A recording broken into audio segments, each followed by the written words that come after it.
Baik, bismillahirrahmanirrahim. Assalamualaikum warahmatullahi wabarakatuh.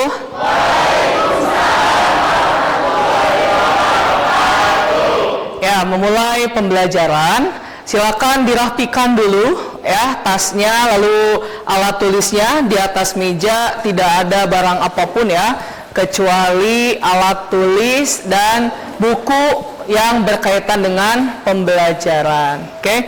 Nah, ya, mengawali pembelajaran silakan kepada KM untuk disiapkan. Jika sebelum memulai pelajaran, angkat baiknya kita berdoa untuk pertanyaan masing-masing.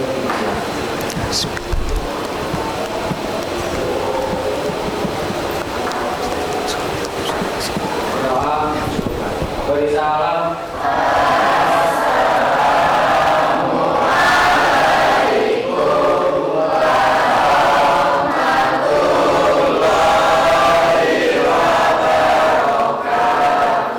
Waalaikumsalam warahmatullahi wabarakatuh. Ya, bagaimana kabarnya, sehat? Ya, sehat ya. Ya, baik. Bapak izin untuk mengecek kehadiran kalian terlebih dahulu ya. Yang hadir boleh angkat tangan, katakan hadir.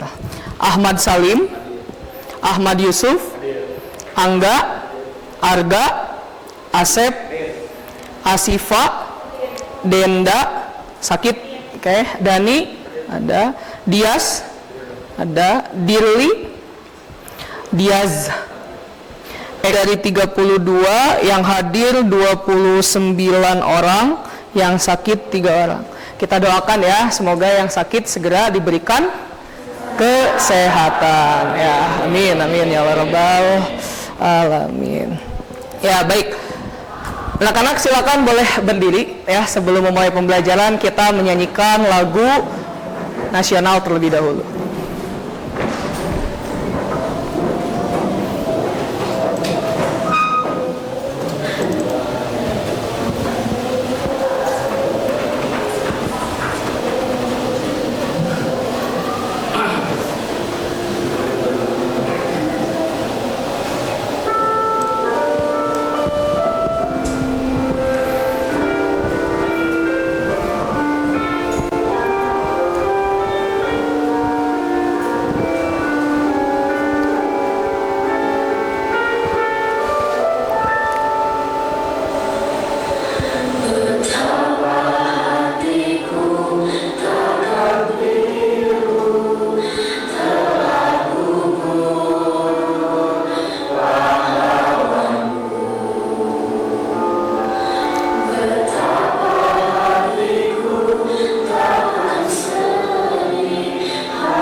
Ya. Nah, setelah menyanyikan lagu tersebut juga kita diharapkan tambah semangat ya, atau menghargai jasa para pahlawan yang sudah memperjuangkan kemerdekaannya untuk Indonesia. Mereka bertaruh nyawa ya untuk bisa memerdekakan negara Indonesia. Pun juga tidak lupa dengan para pahlawan untuk diri kamu sendiri. Yaitu siapa? Nah, orang tua kamu. Orang tua kamulah salah satu pahlawan ya yang berjasa untuk kehidupan kamu. Jadi jangan sesekali kamu berkhianat ya, atau tidak menghargai, tidak berbakti kepada orang tua ya. Paham ya? Oke, baik. Nah, sebelum kita mempelajari materi selanjutnya, nah Bapak ingin mengetahui dulu ya. Nah, minggu kemarin kalian sudah selesai menyelesaikan asesmen sumatif akhir bab atau akhir elemen tentang Pancasila ya, dan ternyata nilainya sudah cukup baik juga ya. Nah, apa yang kamu sudah dapatkan di materi sebelumnya? Ada yang ingin menyampaikan apa? Oke, baik. Ya, silakan. Minggu lalu kita sudah mempelajari tentang Pancasila sebagai ideologi negara. Dikatakan sebagai ideologi negara karena berfungsi sebagai pandangan hidup dan dasar filosofis yang mendasari kehidupan berbangsa dan bernegara di Indonesia. Dia memberikan pedoman moral, mendorong persatuan dalam keragaman, menekankan keadilan sosial,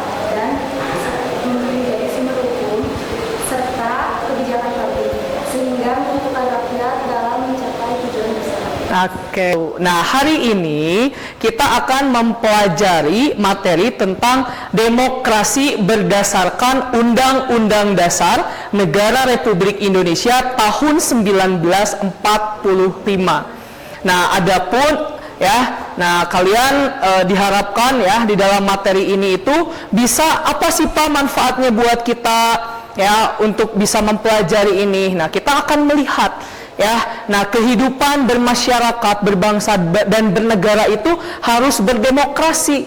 Nah, apakah memang negara Indonesia itu adalah sebuah negara yang demokrasi? Ya, jadi adapun tujuan pembelajaran kita hari ini ya ada 1, 2, 3, 4, 5. Ada 5 tujuan pembelajaran. Ada yang ingin membacakan? Ya, boleh silakan dibacakan.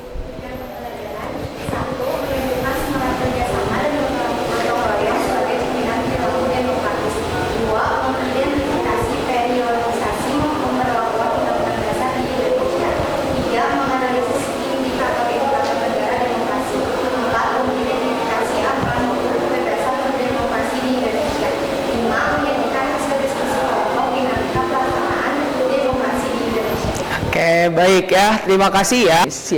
Nah, jadi adapun ya kegiatan kita hari ini ya, kalian nanti secara berkelompok ya, Bapak sudah membagikan kalian kelompok sesuai dengan hasil ya asesmen diagnostik yang minggu lalu. Lalu ya kalian akan menganalisis atau mengidentifikasi ya serta menyajikan kira-kira bagaimana ya dinamika pelaksanaan demokrasi di Indonesia itu seperti apa. Ya, kita boleh di-scan dulu atau kalau yang sudah bisa men-scan ya, kita akan melakukan cek perasaan terlebih dahulu ya. Nah, ini bagaimana sosial emosional kalian mengawali pembelajaran hari ini ya. Nah, bagaimana kondisimu saat ini? Boleh di-scan barcode-nya. Sudah ada yang masuk? Apa pesan yang ingin kalian katakan pada diri kalian sendiri? Nah, bagaimana perasaanmu saat ini? Oke, apakah senang? Apakah bahagia? Apakah sedih atau kecewa? Marah atau kesal atau damai? Dan perasaan hari ini mayoritasnya didominasi oleh perasaan yang damai ya. Oke, baik, terima kasih. Melaksanakan pretest. Nah, boleh linknya ada di WhatsApp kalian. Nah, oke. Ada linknya?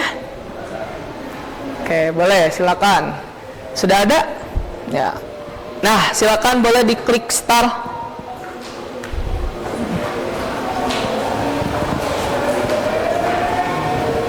Oke. Ya, silakan, waktunya 7 menit ya untuk mengerjakan, dimulai dari sekarang. Silakan. Ya, nggak apa-apa ya, salah juga. Nah, berarti kalian belum memahaminya. Nggak apa-apa, ini kan baru awalan. Menurut kalian ya, seberapa pentingnya bagi kita untuk memiliki sikap yang demokratis berdasarkan Undang-Undang Dasar Negara Republik Indonesia tahun 1945. Oke, baik. Ada? Oke, ya, baik. Boleh berdiri. Nah, biar terlihat. Oke. Ya. Menurut saya itu sangat penting, Pak. Kenapa Ya. itu sangat penting? Dikarenakan pentingnya kehidupan demokrasi dalam masyarakat mendukung ciptanya Indonesia telah mencoba menerapkan bermacam-macam demokrasi, juga membuktikan tingkat pentingnya kehidupan demokrasi. Pentingnya kehidupan demokrasi dalam masyarakat, masalah-masalah yang dibicarakan dengan demokrasi bisa pasti keputusan yang juga bisa didapatkan dari pembicaraan demokrasi tersebut. Oke, dilaksanakan secara musyawarah. Oke, ya, baik. Ada lagi? Cukup itu aja. Oke, baik. Yang lainnya ada? Oke, boleh silakan berdiri ya. Saya sangat penting karena Ya. kedaulatan rakyat seperti yang terdapat pada Undang-Undang Dasar Negara Republik Indonesia tahun 1945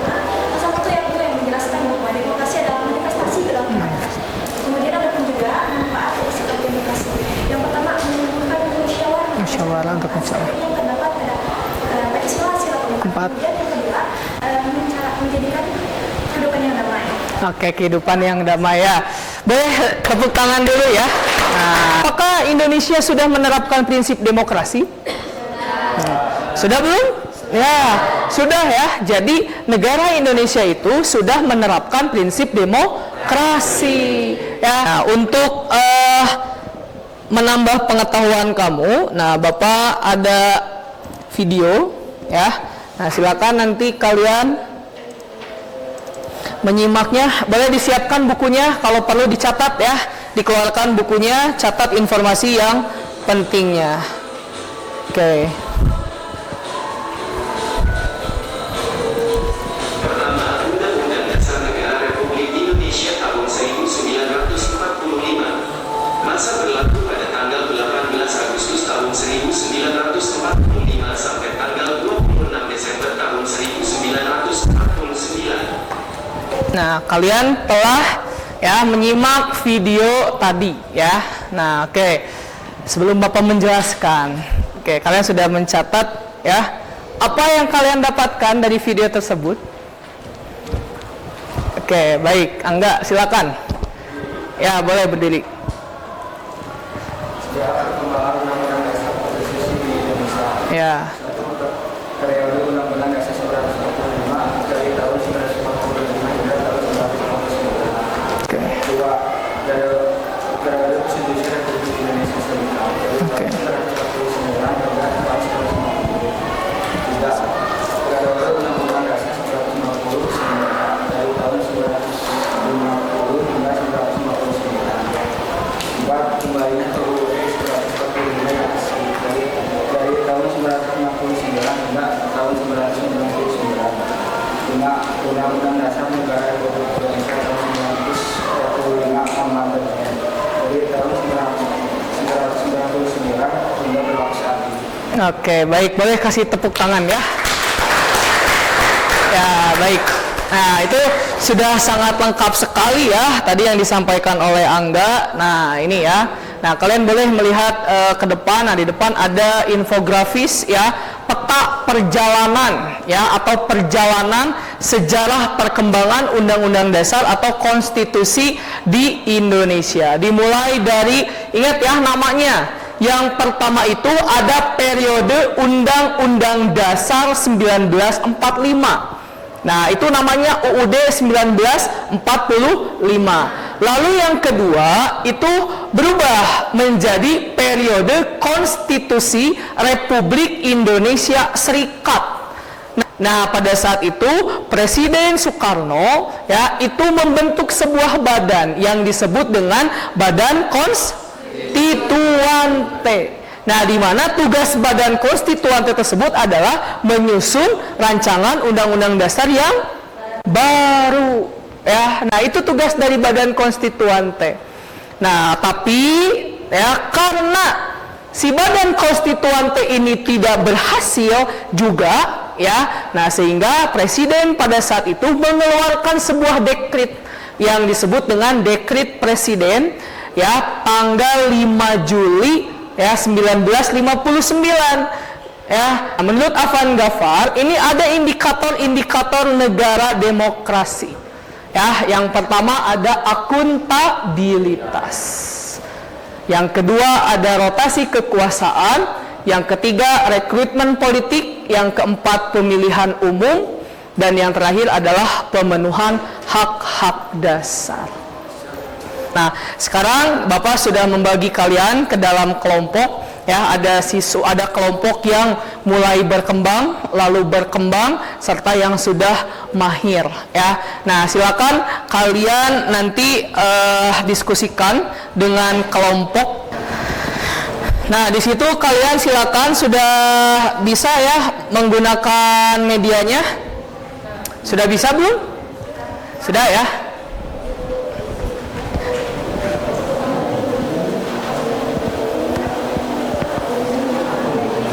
Ya, baik, perhatikan. Nanti di sini ada 4 pertanyaan ya. Yang pertama, bagaimana pelaksanaan demokrasi di Indonesia? Silakan kamu nanti diskusikan dengan teman kelompoknya. Lalu yang kedua, bagaimana konstitusi menjamin kebebasan berdemokrasi di Indonesia? Silakan dijawab lagi. Lalu yang ketiga, bagaimana kalian menyikapi perbedaan pendapat dalam suatu rapat? Dan yang terakhir, mengapa demokrasi kerakyatan merupakan demokrasi yang cocok bagi Indonesia? Sudah ada ya? Yang sebelah sini sudah selesai? Sudah. Nomor 3 sudah selesai? Oke, coba bagaimana kalian menyikapi perbedaan pendapat dalam suatu rapat? Menerima pendapat yang Kalau berbeda. Oke. Coba memahami pendapat yang berbeda. Oke, memahami pendapat yang berbeda. Meminta penjelasan lebih lanjut. Penjelasan. Oke, pernah kalian memaksakan kehendak orang lain? Pernah? Oke, kenapa? Cocok Pak, karena di Indonesia sendiri didasari dari beberapa hal kayak Bude. Pancasila. Di Pancasila sendiri di demokrasi itu sangat cocok kayak di sila keempat tentang demokrasi ada juga musyawarah. Musyawarah, di sila kelima. Keadilan sosial. Oke. Jadi gimana? Kenapa cocok, sangat cocok dengan Indonesia? Oke. Baik, yang lainnya cocok-cocok aja. Oke, sok bantuin ya. Tadi Lukman menyampaikan pendapatnya. Ya, oke.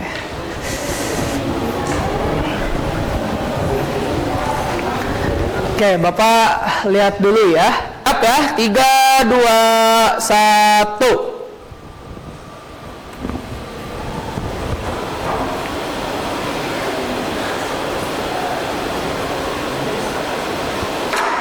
Oke, baik. Ya, kelompok 5. Mana kelompok 5? Ya, sebelah sini ya. Ini kelompok 5. Oke, baik. Kelompok 5 yang pertama tampil. Ya, selanjutnya 3, 2, 1. Nah, cukup 2 kelompok saja.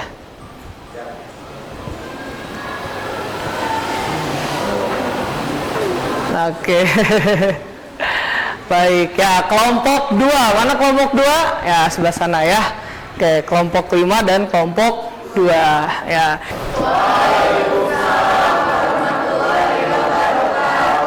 Sebelumnya, perkenalkan, nama saya Dimas dari kelompok 5. Saya akan mempresentasikan hasil diskusi kelompok kami. Bagaimana pelaksanaan demokrasi di Indonesia? Pelaksanaan demokrasi di Indonesia saat ini masih cenderung bersifat prosedural, di mana pemilu dan kebebasan berpendapat memang dijalankan, tetapi substansi demokrasi seperti kedaulatan rakyat dan keadilan politik belum sepenuhnya terwujud. Pemilu seringkali dipengaruhi oleh uang, politik dinasti, dan kekuatan oligarki, sehingga keputusan politik lebih didominasi oleh kepentingan elit daripada aspirasi rakyat. Partai politik masih lemah dalam kaderisasi dan transparansi, sementara kebebasan berpendapat telah terancam oleh penggunaan hukum yang represif. Ini memperlihatkan bahwa demokrasi di Indonesia masih terjebak pada formalitas tanpa substansi yang kuat. Yang ingin ditanyakan kepada kelompok Ki Hajar Dewantara? Oke, ya silakan Fitri. Mengapa demokrasi dapat meningkatkan kehidupan yang aman dan nyaman? Oke, boleh. Bagaimana peran kalian dalam menumbuhkan perilaku demokratis terhadap teman-teman di sekolah? Oke, ya boleh. Mengenai pertanyaan ini, ada 2 alasan yang telah saya analisis. Yang pertama adalah partisipasi warga, artinya warga harus memiliki suara dalam pengambilan keputusan. Yang kedua adalah akuntabilitas pemerintah. Ini berarti mereka harus mempertanggungjawabkan tindakan mereka dan menegakkan kebenaran masyarakat. Oke, baik. Pertanyaan nomor 2. Ya, silakan. Menumbuhkan perilaku demokratis terhadap teman sekolah, kita perlu mendorong diskusi dengan yang baik, kolaborasi, partisipasi dalam kegiatan, dan mencari belajar menyelesaikan konflik secara damai. Oke, baik. Ya, silakan sambil berjalan.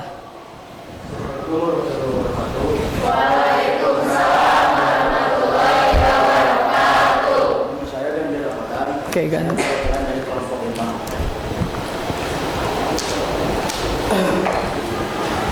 Pertanyaan pertama, bagaimana pelaksanaan demokrasi di Indonesia? Pemilihan umum yang diadakan secara periodik setiap 5 tahun untuk memilih presiden, wakil presiden, anggota DPR, DPD, dan DPRD. Kebebasan berpendapat demokrasi di Indonesia memberikan hak kebebasan dalam berpendapat. Oke, baik ya. Ada yang ingin ditanyakan kepada kelompok 2? Saya Pak, Oke, boleh silakan Arga. bagaimana suatu negara dapat dikatakan sebagai negara Silakan Lukman. Pertanyaan pertama kan tentang pelaksanaan demokrasi. Ya. Jadi menyampaikan tentang pemilihan damai. Apakah pemilihan damai di Indonesia sudah damai? Kalau belum, berikan contoh dan alasan. Oke, baik. Ya, baik. Silakan, sudah cukup waktunya 2 menit. Boleh siapa yang mau menjawab? Ya, boleh berdiri ya. Nah, Suatu negara dapat dikatakan sebagai negara demokrasi jika memiliki sistem pemerintahan yang mengutamakan partisipasi rakyat dalam mengambil keputusan.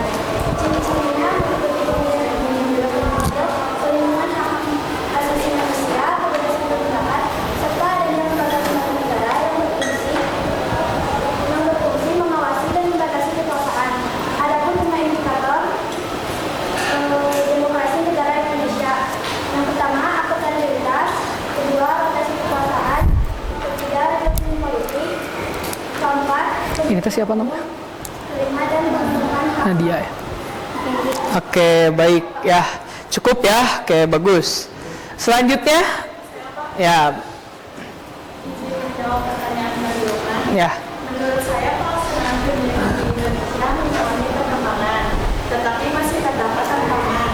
Oke. Misalnya pemilihan umum 2024 relatif damai dengan partisipasi tinggi, namun masih ada insiden politik dan isu hak cukup Pak. Oke, baik ya. Oke, boleh ditepuk tangan dulu atau beri tepuk tangan.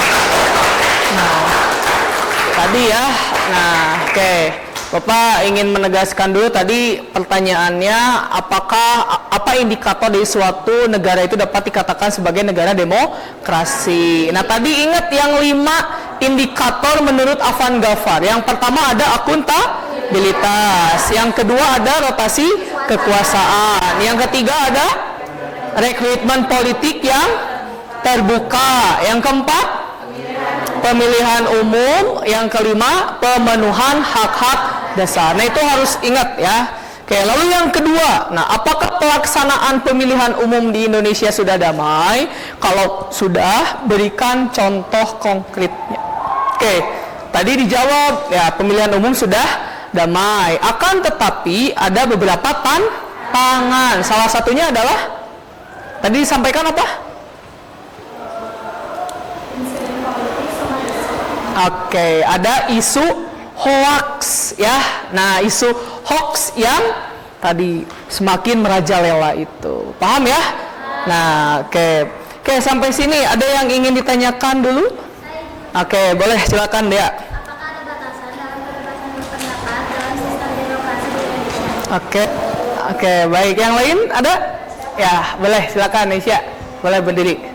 Ada kebebasan berpendapat, namun secara garis besar perlu digarisbawahi bahwa Indonesia adalah negara hukum. Oke. Kemudian ada sebuah norma-norma atau aturan yang berlaku. Ya. Ada itu haruslah kita menggunakan etika untuk mengupakan suatu norma. Oke, baik ya, boleh tepuk tangan ya. Nah, betul ya. Nah, jadi oke, baik, Nesya ya. Oke, baik. Nah, perlu kalian ketahui bahwa betul ya. Nah, tadi yang dikatakan oleh Nesya pun juga oleh Haika menyampaikan bahwa kebebasan berpendapat itu memang sudah dijamin di dalam sebuah konstitusi. Nah, akan tetapi kebebasan itu bukan bebas yang sebebas-bebasnya. Akan tetapi ketika kita akan melakukan atau menyampaikan suatu pendapat, itu harus dilandasi atau didasarkan oleh nilai-nilai atau etika yang baik ya. Nah, itu. Nah, silakan.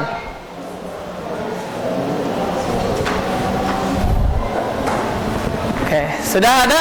Silakan dimasukkan kodenya. 962801. Oke, 1 menit lagi. Oke, di sini Eka Yuni masih memimpin. Wah. Oke.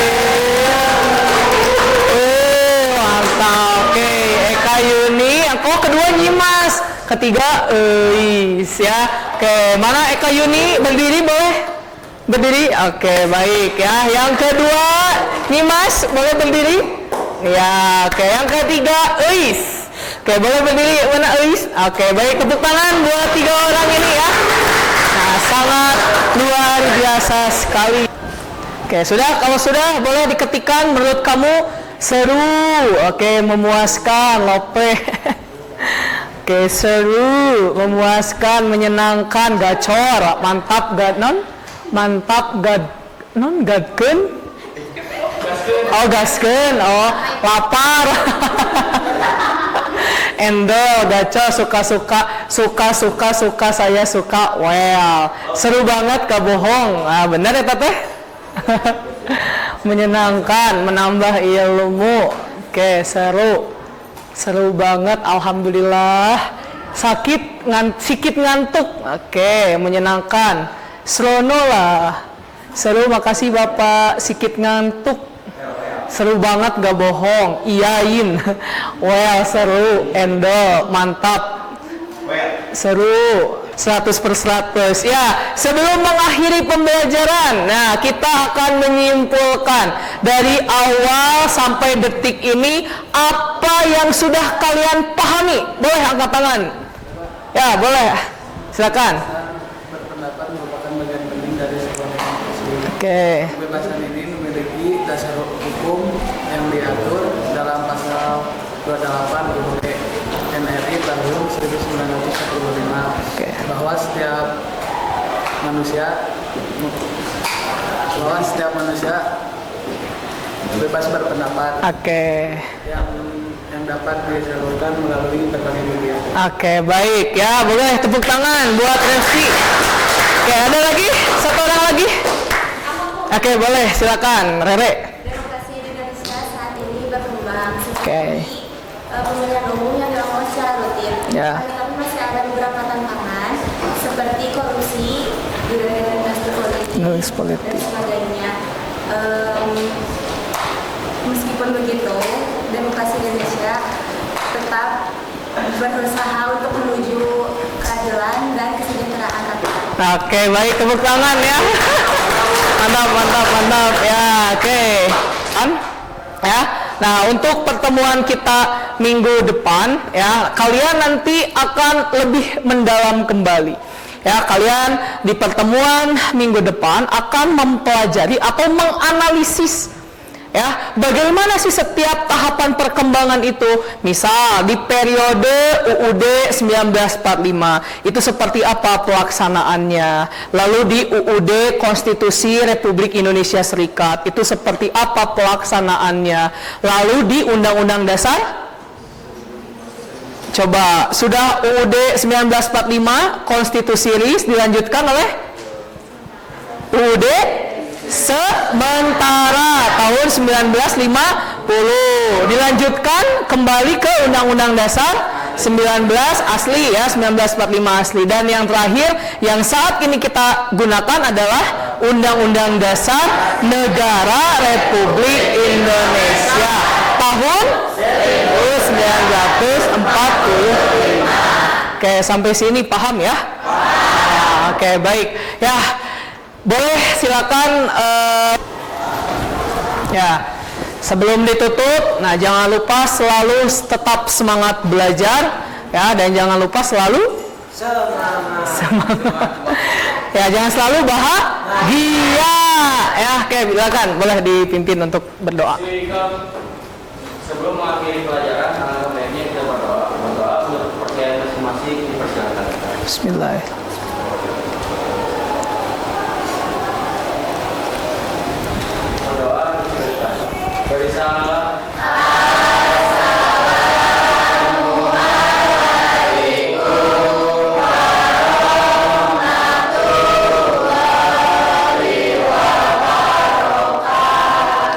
Waalaikumsalam warahmatullahi wabarakatuh.